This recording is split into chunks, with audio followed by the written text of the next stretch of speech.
নমস্কার আমার প্রিয় দিদি বোনেরা, সুইটিস ব্লগ চ্যানেলে সবাইকে স্বাগত। যে যেখান থেকে আজকের ভিডিওটি দেখছো সবাইকে ধন্যবাদ আর ভালোবাসা জানিয়ে আজকের ভিডিওটি শুরু করলাম। আজকের দিনটা ছিল শনিবার, এখন বাজে সকাল ঠিক 7টা।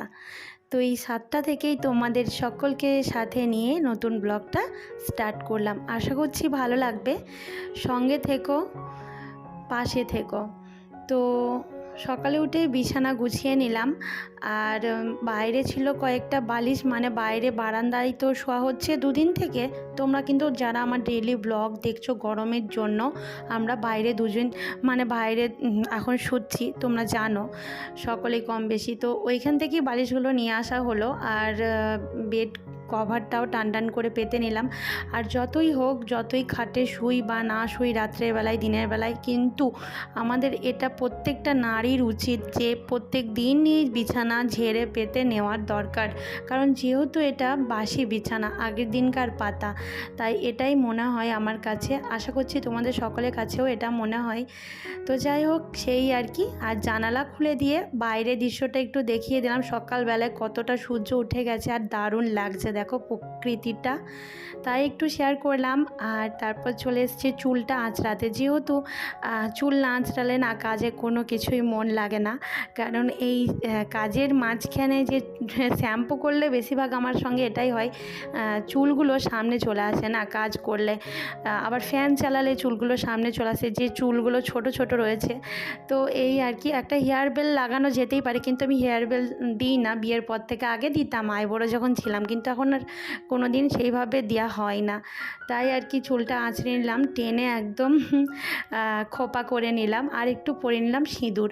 তো এটা ফার্স্ট কাজ থাকে বিছানাপত্র গোছানোর পর, এটা আমার সেকেন্ড কাজ থাকে হাজব্যান্ড অফিসে চলে যাওয়ার পর। কারণ যেহেতু ঘরে যদি কেউ হুটহাট করে চলে আসে না, তাহলে আমাকেও নোংরা দেখবে না, এমনকি আমার চারিদিকে পরিবেশ বলো, ঘর গোছানো বলো, ঘরের সমস্ত জিনিসপত্র সেগুলো নোংরা দেখবে না। তাই আমার মনে হয় নিজের সঙ্গে সঙ্গে সংসারটাকেও পরিপাটি করাটা সকলেরই দরকার। তো যাই হোক, পাশের ঘরটাও কিন্তু আমি সেরকমভাবেই গুছিয়ে নিচ্ছি। দুটো ঘর আমাদের, তোমরা সকলেই জানো।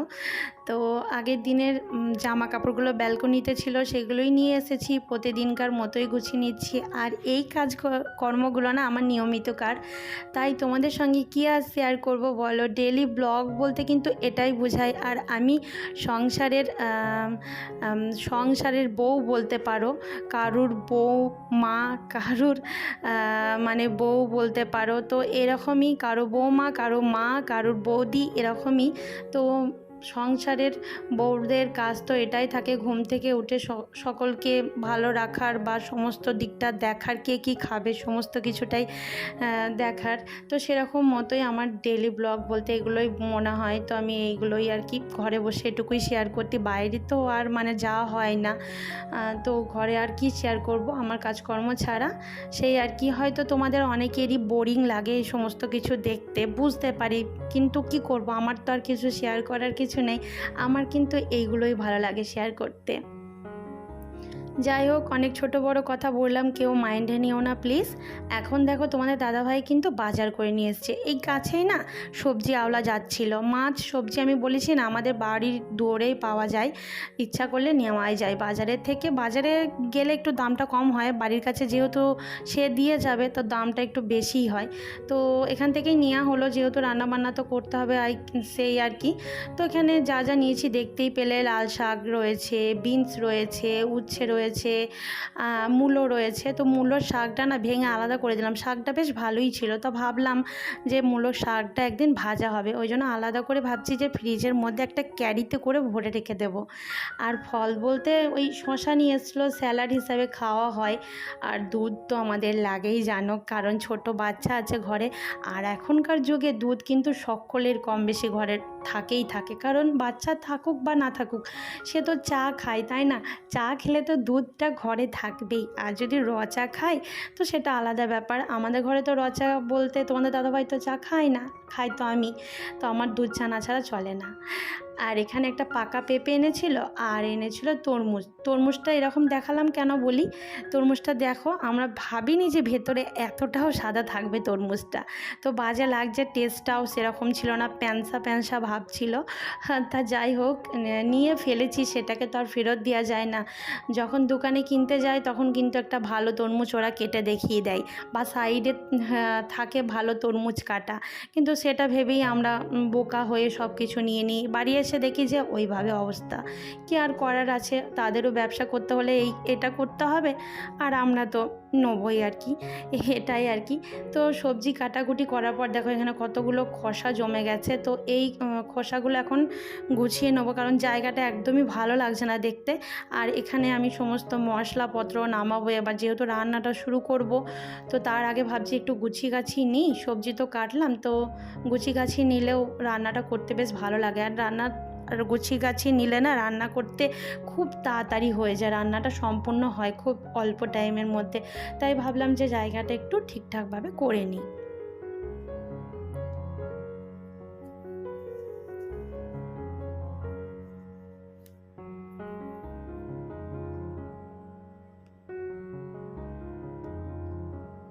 আর কৌটোগুলো সরিয়ে টরিয়ে একেবারে মুছে নিলাম। তো রান্না করা শেষে হয়তো আমাকে অতটাও আর ক্লিন করতে হবে না, আশেপাশে একটু মুছে নিলেই চলবে, কারণ যেহেতু আগে আমি মুছে নিচ্ছি, পরিষ্কার করে নিচ্ছি। আর আজকে রান্না বলতে সেরকম কিছু করব না, তোমাদের দাদাভাই যা সবজিগুলো আনলো না, সেগুলো আর কিছু করতে ইচ্ছা করছে না। যা গরম পড়েছে, ভাবলাম যে আম আছে ফ্রিজে, তো আম দিয়ে টক ডাল করি, আর করি সোয়াবিন, মানে আর করব সোয়াবিনের কষা। তো এই দুটো রান্না করব। আর শাকটা ভাবলাম রেখেই দিই, কাল নাই করবো, আজ তো শনিবার, তো রবিবারে দেখা যাবে, করা যাবে। তো ওই জন্যই মানে আর কি রেখে দিলাম। রান্না বান্না করতে লেগে গেছি, দেখতে পাচ্ছ। চলো ডালটা করে নিই। আর টক ডালে বলতে আমি না ফোড়ন দিই, কী বলো তো, 5 ফোড়নও দিই, আর ইয়েও দিই, সর্ষে ফোড়নও দিই টক ডালে। অনেকেই দেয় শুধু সর্ষে ফোড়ন, কিন্তু আমি 5 ফোড়ন সর্ষে ফোড়ন দুটোই দিই, খুব সুন্দর টেস্ট আসে আর সুগন্ধও কিন্তু দারুণ আসে। তোমরা একবার দিয়ে দেখবে, অনেকেই জানো সর্ষে ফোড়ন দাও, কিন্তু 5 ফোড়নটা একটু দিয়ে দেখবে, খুব ভালো লাগে। আর আজকে টক ডালটা না দারুণ হয়েছিল, খুব সুন্দর, অন্যান্য দিনের থেকে অনেকটা আলাদা হয়েছিল। আর আজকের দিনটা ছিল আমার জন্য খুবই একটা খারাপ দিন। তো তোমরা ভিডিওটা সম্পূর্ণ দেখলেই বুঝতে পারবে। তো তোমরা দেখতে থাকো, এখন সেটা বলছি না, মানে একটু পরেই বলবো, শেয়ার করব। তো সত্যি দিনটা যে এতটা খারাপ ভাববে, মানে এতটা খারাপভাবে আমার দিনটা আজকে কাটবে, আমি কখনোই স্বপ্নেও ভাবতে পারিনি। ভগবানের মুখই দেখে উঠেছিলাম সকালবেলায়। আমি প্রথমে আমার কাজ থেকে ঘুম থেকে উঠেই আগে ভগবান শ্রীকৃষ্ণ দেবের মানে মুখ দেখা, ঘুম থেকে চোখ খুলে, তো সেটাই করেছিলাম। ভাবিনি, অন্যান্য দিন কিন্তু এরকম আমার সঙ্গে কখনোই হয় না। তো আজকে ভাবিনি, কেন জানি না, এটা দুর্ঘটনা আমার সঙ্গে ঘটে গেল। তো দুর্ঘটনার হতেই পারে, তার জন্য আমি কাউকে দোষারোপ করব না। এটা বলবো না যে কারোর মুখ দেখে উঠেছি বলে আজকে দিনটা আমার খারাপ গেল। তো এটা আমি কখনোই বলবো না, কারণ এটা আমার কপালে ছিল, তাই এটা হয়েছে। তো তোমরা দেখতে থাকো ভিডিওটা, তাহলে সব বুঝতে পারবে যে আজকে দিনটা কেন আমার এতটা খারাপ গেল। রান্নাবান্না সমস্ত কিছুই কমপ্লিট, দুটো রান্না বেশিক্ষণ লাগেনি, যেহেতু সব কিছুই তো জোগাড় জান্তি করা ছিল, তাই আর কি। তো রান্নাগুলো রেখে দিলাম, টেবিলটা ক্লিন করে, আর চলে এসেছি এখন সার্ফটা মাখাতে। আর সার্ফ মাখানোর আগেই ভাবলাম যে আগের দিন একটু বাজারে গেছিলাম, তো ওই জামা কাপড়গুলো না একবারে নতুন, কিছুক্ষণের জন্য পরেছিলাম, ওই 1 থেকে 2 ঘন্টা। তো সার্ফ দেওয়ার কোনো মানে প্রশ্নই ওঠে না আমার কাছে, কারণ নতুন জামা কাপড় বেশি সার্ফ মাখালে না কেমন একটা রঙটা উঠে উঠে যায়। আর নিয়মিত যদি কোনো কাপড়ের জামাতে যদি সার্ফ মাখাও, দেখবে রঙের যে উজ্জ্বলতা ভাবটা সেটা আস্তে আস্তে কমে যাবে দিনের পর দিন, কারণ যেহেতু সার্ফে থাকে ক্ষার, আর ক্ষার যদি পরে জামা কাপড়ে, তো সেগুলো কিন্তু উজ্জ্বলতা আস্তে আস্তে কমে যায়। তা আমার মনে হলো ভালো জামা কাপড়গুলো একটু ডেটল দিয়ে জল দিয়ে কাচাকুচি করে দিলেই চলবে। আর যেগুলো নিয়মিত বাড়িতে পরি সেগুলো তো সার্ফ দিই, তোমরা দেখোই আমার ভিডিওতে রোজ। তো ওই আর কি। তো ওই জামা কাপড়গুলো, বাজারে যাওয়া জামা কাপড়গুলো একটু ডেটল জলে ভালো করে কেচে কুচে এখন মেলে দেব। সঙ্গে বাবুর জামা কাপড়ও কিছু রয়েছে, আর বাকি যে জামা কাপড়গুলো ইউজ করেছি সারা দিন, বাবু করেছে, সেইগুলো আমি সার্ফ মাখিয়ে দেবো এখন। আর নিত্য প্রয়োজনীয় জামা কাপড় যেগুলো পরা হয় সেগুলো না মোটেও একটুও নোংরা হয় না, কারণ কি বলো তো, প্রতিদিন ওগুলো ইউজ করি আর প্রতিদিন সার্ফ দেওয়া হয়, তো ওই জন্য অতটা নোংরাও হয় না আমার। সব সময় মানে সার্ফ দিলে সেই জামা কাপড় কখনোই নোংরা হয় না। আর এখনের দিন যদি বলতে হয় তো এখন এত গরম পড়েছে, তো এই গরমে না আর জামা কাপড় একটু সার্ফ জলে না কাচলেও না আর সেই জামা কাপড় পরাই যাচ্ছে না, এমনই অবস্থা হয়ে গেছে। তোমাদের দাদা ভাইয়ের কথাই বলি, তোমাদের দাদা ভাই তো প্রতিদিন অফিসে পরিশ্রম করতে হয়, তো সেই জামা কাপড় যদি একবারও সার্ফ জলে না চুবিয়ে দিই বা একটু জল কাচাও যদি না করে দিই ডেটল দিয়ে, তো সেই জামাটা দ্বিতীয় দিন পরতে পারবে না। তাই ওর জামা কাপড়গুলো আমি বেশি সার্ফ দেওয়া হয়, প্রতিদিন হলেও আমি একটা একটা জামা কাপড় ওর দিয়ে দিয়ে মানে আর একবারে সব চাপ আমি বাড়াই না, একটা একটা করে দিয়ে দিই প্রতিদিন। আজকে এটা পরলো, কালকে হয়তো অন্যটা পরবে, কিন্তু আজকে যেটা পরলো সেটা কিন্তু কালকে সার্ফ দিয়ে দিই, এরকম ধারা। তাহলে পরিষ্কার পরিচ্ছন্ন জামা কাপড়ও পরে যেতে পারে অফিসে, আর মানে ঘামের যে দুর্গন্ধ সেটাও পায় না, এই আর কি।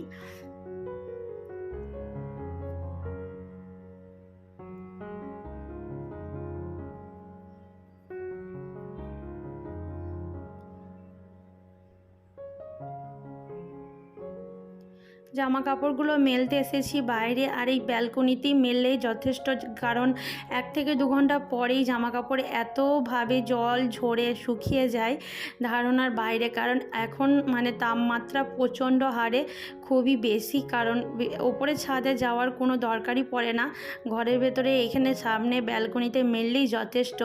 আর আমি যেখানে থাকি চারিপাশে পাহাড়, জামার ওই দিক থেকে দেখতে পাচ্ছ হালকা করে পাহাড় দেখা যাচ্ছে, চারিদিকেই পাহাড় এই দিকটা, তো খুব ভালো লাগে মাঝে মাঝে ছাদের ওপরে উঠলে, চারিদিকটা একদম ঘন পাহাড়ের ভর্তি, আর মাঝখানে আমাদের ঘরটা।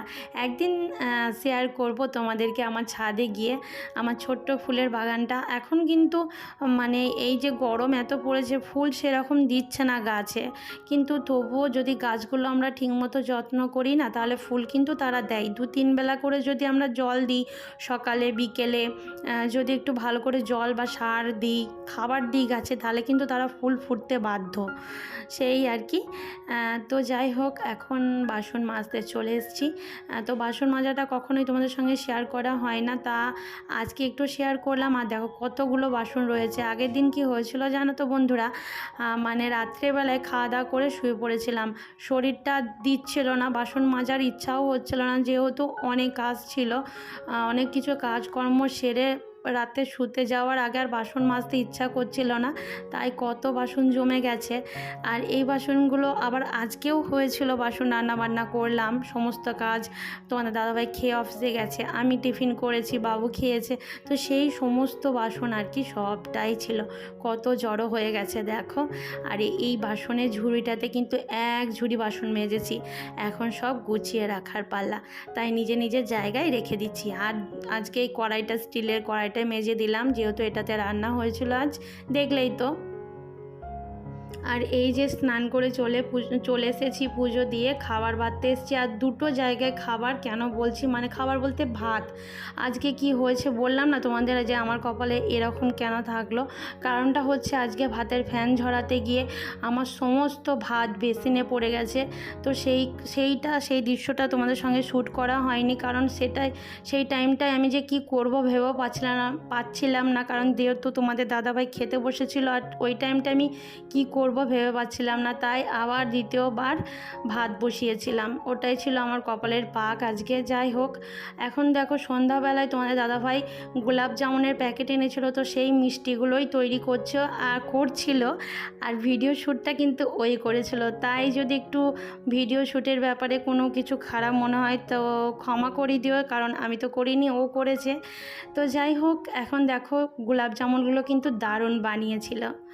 আজকের ভিডিওটা এতটুকুই, আবারও কোনো নেক্সট ভিডিওর সঙ্গে দেখা হচ্ছে। তোমরা ভালো থেকো, সুস্থ থেকো। ভিডিওর কোনো অংশ ভালো লাগলে অবশ্যই লাইক করো। টাটা।